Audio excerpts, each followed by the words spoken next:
أبارة saddexdii galabnimo ayaa waxaa shalay magaalada Boorama ka anbabaxay gudidii beelweynta Jibriil Yoonis iyagoo u sii jeeda magaalada Quljeed halkaasi oo ay ku yeelan doonaan wajigii labaad ee shirkii hore uga socday magaalada Boorama haddaba ugu horreyn waxaa halkaasi ka hadlay Sheekh Axmed Nuux Xorri oo ah sheekha gudida isagoo oo jeediyay kelmadii anbabaxa ilaahay magaciisaan ku baxaynaa waxaan u baxaynaa ma garanaysaan waa khuruuj ilaahay weeye niyooda inaad khuruuj u baxaysaan dantiina aad u baxaysaan maaha idinkoo danihiina u baxaya niyadiinana hagaajiya oo waa inay ahaataa khuruuj ilaahay dartiin dhika u baxa waayo dar ilaahay baad u baxaysaa maslaxaad doonaysaa oo waa islaax waxaad u baxaysaa iyo inaad naftaada iyo dadkaaga iyo dalkaaga hagaajiso weeye kolkaa ilaahay dartii baad u baxaysaa دار والبيئة ساعات والبيئة لحظة والبأجر بقى صعوني كل كان نية إنما الأعمال بالنية أبو النبي عليه الصلاة نية بقى وحكونتا كل كان نية عن كل بحينا هو خروج هو قرارة ضدك سوى وعدي ده إيه ضدك سوى هجاجسة إيه معصية ضريبتها إيه خير كان ضدك بوحديسة لأن النية ده نواتها إنه كود دنيه إننا أو بحينا سدعسا إنه كل بحينا إلهي بانو تاسارنا توكلنا على الله وكفى بالله وكيلا sidaasaan maarata aan ku ducaysanayna shirkeenu waxa mar labaad halkaasi ka hadlay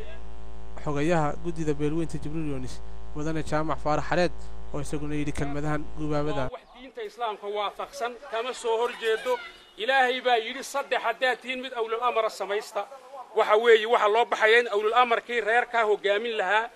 in halka lagu soo falanqeeyo lagu soo doorto insha Allah ta'ala saacadan quljeed baan u baxaynaa waxaan jecelahay bahweynta Jibriil Yoonis inay meel kasto ay joog waxaan ballan ugu qaadaynaa si cid walba ay uga jaahil baxdo inay nala soo xidhiidho imika telefoonkaygu waxa weeye 44510524451052 cid kasto oo su'aal qabta waan qancinaynaa insha Allah ta'ala hanana la soo weydiiyo إن شاء الله تعالى ساعدنا ونحن ببحنا كل جد والسلام عليكم ورحمة الله وبركاته.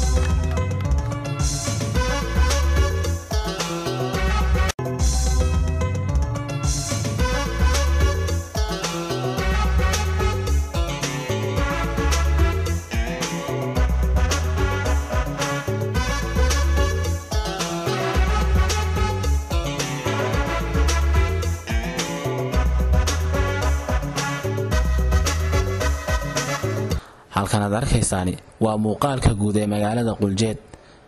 Quljeed oo ah magaalo 30 kiiloomitir dhinaca galbeed kaga beegan magaalada Boorama ayaa waxa ay tahay xarunta lagu soo doorto had iyo jeer suldaanada iyo cidda hogaaminaysa beesha Jibriil Yoonis dadweynaha magaalada Quljeed ayaa waxay diyaar u yihiin soo dhaweynta wufuudan culus ee ku soo socota daqiiqada kadibna waxa ku soo fool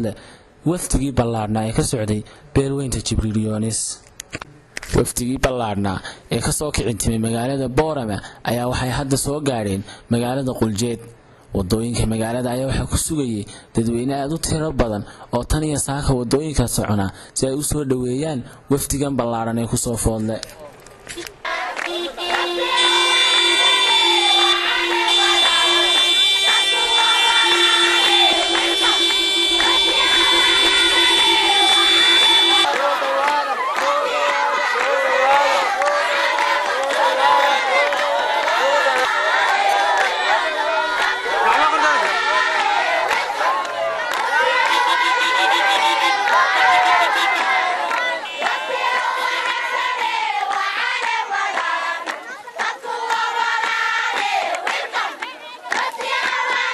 waftiga ayaa wuxuu soo kicintimay dugsiga sare ee Quljeed halkaas oo loogu diyaariyay inay degaan waftigu muddada ay ku jiraan shirarkooda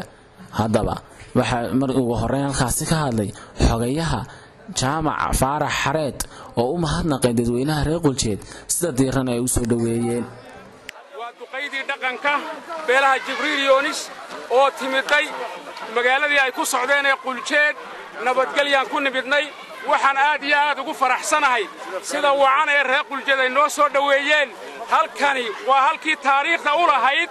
in dhaqanka la tago oo beel kasta oo reerka ka mid ah ay dhaqankeeda la tagto waa meel markaa waa meeshii dhaqanka iyo siyaasadda wax intii reerka loo soo xulayo lala tagi jiray reer Quljeed aad iyo aad baad u mahadsantihiin noo soo dhaweyseen shucuur baad nagu waxa kale isaguna halkaasi ka hadlay gudoomiyaha magaalada Quljeed Sheekh Cabdilaahi oo wafdiga si diiran ku soo dhaweeyay ka tirsan wafdiga dhaqanka ee Jibriil Yoonis oo soo gaaray magaaladoodii iyo dadkoodii iyo halkii ay u socdeen inay muxuu ahaa ku arrinsadaan ay ku shiraan ay muxuu ahaa ugu talagaleen ugu dambeyn waxa halkaasi ka hadlay gudoomiyaha golaha dhaqanka beelaha Jibriil Yoonis Caaqil Faarax Maxamuud